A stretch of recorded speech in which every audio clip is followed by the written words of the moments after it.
Você defende o direito penal do inimigo para faccionados. O que isso significa na prática? E o político que tira da merenda, da saúde, também se enquadraria em termos de quadrilha nesse processo? Ou não? É só para facções e organizações criminosas? Não, eu vou explicar por quê. Não é porque o crime do bandido, ele não é... O crime do político corrupto, ele não é grave. É porque se a gente abre muito o escopo do direito penal do inimigo, ele se torna uma ferramenta perigosa para tudo. Até para perseguição política. O direito penal do inimigo, para quem não está nos ouvindo aqui, tem que entender, é uma teoria criada por um jurista alemão, que já foi aplicada em alguns outros países. Que ela significa o seguinte: grupos que negam o Estado Democrático de Direito naquele país, que negam os direitos das pessoas e que estão permanentemente em cometimento de crime, como por exemplo organizações terroristas, o direito não pode ser igual para eles como ele é para qualquer outra pessoa. Por quê? Eu vou dar um exemplo. Um cara que pertence a uma organização terrorista islâmica, ele tá respeitando os direitos das pessoas? Não. O que ele faz quando ele tem poder? Ele mata, ele tortura, ele trafica, ele tem um grupo que basicamente está permanentemente negando a existência daquele Estado. E em geral ele faz por objetivos políticos. Uma organização terrorista sempre tem um objetivo político, objetivos religiosos, objetivos de poder puro e simples, que envolve poder econômico. Quando ele fala, então, que tem que ter uma legislação especial, uma pessoa que pertence a uma organização terrorista não pode ter, por exemplo, presunção de inocência. Então, quando um policial aborda ela e vê que, esse cara pertence a uma organização terrorista, ela vai ter que ir presa direto. Ela não vai passar por um juiz de garantia, ela não vai poder ter uma progressão de pena quando presa, quando condenada, ela não vai poder ter um habeas corpus. Não. Se ela pertence a uma facção, aquela pessoa está em cometimento de crime. O ato de pertencer à facção significa que ela está participando de um crime continuado que nega a existência própria do Estado. Ele é um inimigo do Estado. Então, o direito penal do inimigo ele tem que ser usado só para um grupo muito específico de pessoas. Porque o direito contra essa pessoa vai ser muito pesado e muito veloz. O nome, inclusive, técnico usado é direito penal de terceira velocidade. Que ele tem uma velocidade muito alta. Ele tem a pena muito dura e a velocidade é alta.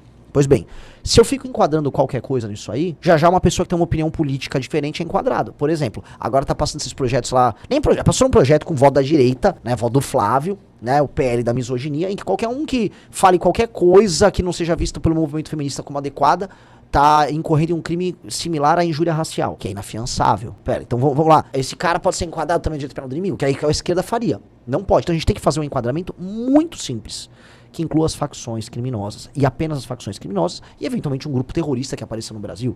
E só. Contra o resto, leis duras e penas duras.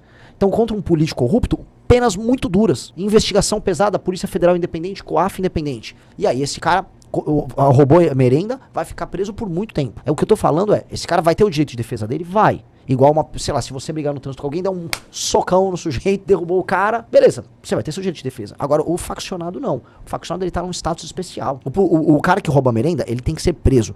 Mas ele não tá participando de um grupo que está torturando pessoas, que tá tomando áreas do território brasileiro e retirando o direito de ir e vir das pessoas. Selecionando se a filha de uma pessoa que mora numa comunidade, se ela for bonitinha, se ela vai ou não vai namorar com alguém. Se ele gostou dela, ela não, né? Ela tem que fugir de lá se ela não quiser. Senão ela até é estuprada, como acontece em alguns lugares. Então, é bem importante a gente colocar isso, porque o direito penal do inimigo é uma arma muito pesada. Ele só tem que ser usado em casos especiais.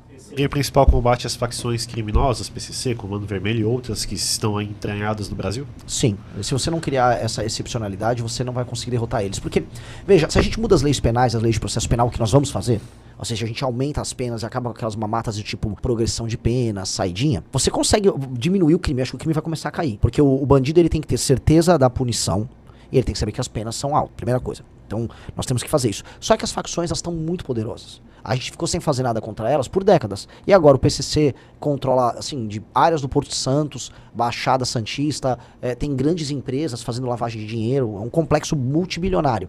O Comando Vermelho que contrata, vamos dizer, que é dono de áreas do território brasileiro. Fui entender que lá em Criciúma, aquela favela que eu visitei ali, o Pinheirinho, é com uma facção que é ligada ao Comando Vermelho. Que é tipo uma franquia do Comando Vermelho. Isso tem que ser destruído. E hoje, para destruir isso, tem que ter um status especial. Porque só o que nós temos como lei não basta. Se bastasse, o BOP tinha resolvido isso no Rio. E eles falam, não dá. Eu preciso que vocês mudem as leis pra gente conseguir resolver. Educação, em primeiro lugar, é uma pauta, inclusive, que o grupo defende muito aqui. A gente tem um projeto muito legal, inclusive, nesse sentido, porque entendemos e defendemos que a educação pode ser a virada de chave para o Brasil. Qual é a missão do Partido Missão para a Educação? Vamos lá, você, bem rápido, a gente identifica a educação pública brasileira como uma educação muito problemática, que parte de premissas erradas. Primeira premissa errada, a gente gasta mais com o ensino superior do que com o ensino básico. Ou seja, não adianta nada formar uma pessoa mal formada que chega analfabeta funcional no colegial e falar, não, agora você vai pra faculdade. Ela não vai conseguir faculdade. 2, a gente tá alfabetizando as crianças do jeito errado. A gente tem que voltar com o método fônico. Pra quem tá nos assistindo, o método fônico é aquele método assim, beabá, vá, vé, vi, vovu, babé, bibobu, Ivo viu a uva. A gente vai formando as sílabas e com as sílabas a gente vai formando as palavras. Hoje existem muitos métodos alternativos e esses métodos alternativos não são efetivos e as crianças não saem alfabetizadas da escola. Elas saem mal alfabetizadas. Então a gente vai ter que voltar a alfabetizar direito. Isso quem fez foi o Mississippi nos Estados Unidos. Fez essa política clara de uso do método fônico, política de alfabetização e obrigar até os 12 anos a criança a saber ler, escrever e falar em público de maneira perfeita. Isso melhora o desempenho das crianças para tudo. Ele virou um dos melhores estados dos Estados Unidos em termos de desempenho escolar. Mesma coisa nós vamos fazer. 3, vamos voltar da autoridade do professor na sala de aula e acabar com a progressão continuada. A criança vai repetir de ano, sim. E o professor vai poder expulsar o aluno da sala de aula, dar advertência. O professor tem que voltar a ter autoridade. 4, não misturar mais alunos típicos com atípicos. Essa coisa, a criança com autismo nível 3 vai estar na sala de aula com outra. Não dá! Aquela criança está numa situação especial, ela tem que ter uma sala especial. Se ela ouve um barulho na parede, ela fica abalada, ela chora, ela grita. Aí o professor fica maluco, os outros alunos podem fazer bullying com ela. É um inferno, tá um inferno. 5, proibir celulares em sala de aula. 6, proibir redes sociais para crianças com menos de 14 anos. 7, prêmios para os diretores de escola e para as escolas que têm o melhor desempenho em provas objetivas e com avaliação de desempenho. 6 ou 7, agora esqueci qual estava o número.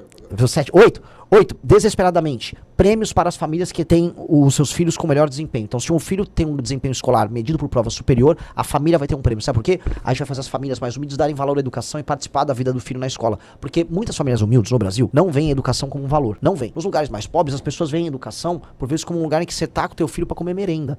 É um depósito de criança. Por quê? Porque o brasileiro mais humilde, por muito tempo, foi tratado como bicho e não como cidadão. E aí, quando você é tratado como bicho, você acha que educação é um negócio que você nem merece ter educação.